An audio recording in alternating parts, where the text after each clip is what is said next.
Let's go in depth on a hot topic impacting everyone no matter their political beliefs: rising property taxes. There are many proposals being considered at the state capitol. Right now, total elimination seems off the table, but definitely addressing increases and how to do so are alive and well in both chambers. Today, the state Senate advanced what could be the next state question you and I will have to vote on because lawmakers cannot make some of these changes we're asking for on our own. When it comes to priorities this year at the state capitol, ever-rising property taxes are right up there with education reform. Probably have to agree with your assessment. Probably education been number one. This has been a close number two. But while there are some things lawmakers can do on their own, Wednesday saw what is likely the creation of a new state question that will be put before voters this year. It's the issue with the fact of how it goes up. So you take somebody who's been in their home for 40 years and you start taking 3% every year that is compounded every year, it can actually run people out of their homes. Home values across the country have soared since 2019. In just Tulsa County, the average value of a home has increased anywhere from 40 to 50% in just the last 5 years. And with it, the property taxes based off that assessed value. Currently, property tax increases are capped at 3% of primary homesteads and agricultural lands and 5% for everything else. Wednesday, the Senate Rules Committee voted to advance what could be the next state question before voters. This lowers that 3 and 5 to 1 and 3, so it doesn't cut anything. It just slows the future growth of the assessed values of those properties. Senate Pro Tem Lonnie Paxton says he and House Speaker Kyle Hilbert want to ask voters to cap annual property tax increases to just 1% for primary homesteads and ag lands and 3% for everything else. It will not cut current rates, but it will slow it down from climbing higher. But they can't do it on their own. They also need voter approval. The difficulty if we start cutting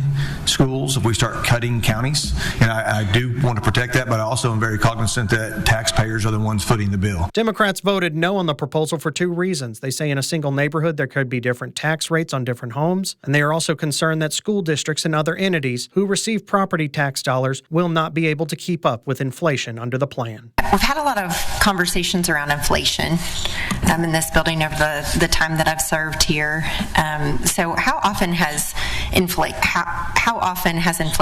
been lower than 1% in the last 30 years? But the issue isn't just alive in the Senate. Over in the House, the Rules Committee has 4 state question proposals on deck to address property taxes on Thursday. One puts in exemptions and caps on seniors 65 and older who have lived in their homes for more than 7 years. A second one helps businesses with their land that is considered personal property. A third limits how much an entity can take without notifying taxpayers and new taxpayer rights kicking in. And a fourth would address manufacturing facilities. Lawmakers in both chambers say the final language that will go before voters is likely to change before session ends in May. But the issue is at top of mind, and they are working on it.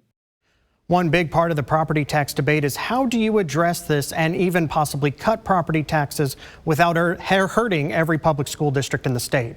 Schools do not pay teacher salaries out of property taxes, but buildings are maintained, new facilities are built, and new programs are put in place with bond money paid for by property taxes. The state heavily regulates how a school district can use property tax dollars. You may remember back in December when I had on Tulsa Public School Superintendent Dr. Ebony Johnson talking about TPS's bond measure coming before voters in April. Keep in mind, that bond does not raise taxes. Things will stay the way they are right now when it comes to property tax rates. But I asked her to address what happens to a big urban district if property taxes are eliminated altogether. So let me ask you this, and I think you've seen it online as well. There's a lot of talk about doing away with property taxes, and I'm not asking you to take a side, but I'm interested in your expertise on this. What happens to a district with no property taxes? Should we do this thing?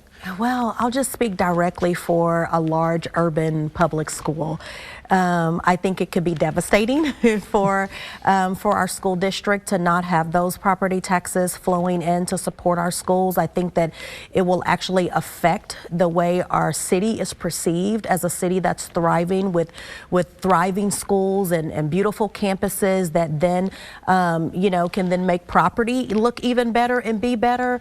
I think that there's a lot of money that our schools need in order to continue to be featured and to continue to stand strong. And so I think that it could put a public school like a Tulsa Public Schools in a really, really difficult situation financially if we're not able to continue to use those property taxes to keep our schools, our community schools, up and going and running and thriving. So when it comes to why property taxes in Oklahoma went up, there are 4 main reasons why. Some of them noticeably have hit harder than others, and in some communities, that has also hit harder than in others. Take a look. The main reason, no matter the community in Oklahoma, however, is that property values nationwide have skyrocketed, and the property taxes, no matter what you originally paid for your house, are tied into current market value. In some communities, not all, counties, school districts, cities, and other authorities have actually increased taxes, but in many cases, that did require voter approval. Tying in some of that, some of these entities have been sued and had to raise property taxes to help pay for legal settlements or legal judgments. We'll get on more than that in a minute. And finally, Oklahoma does only have a few small exemptions to help you actually lower your actual property tax bill.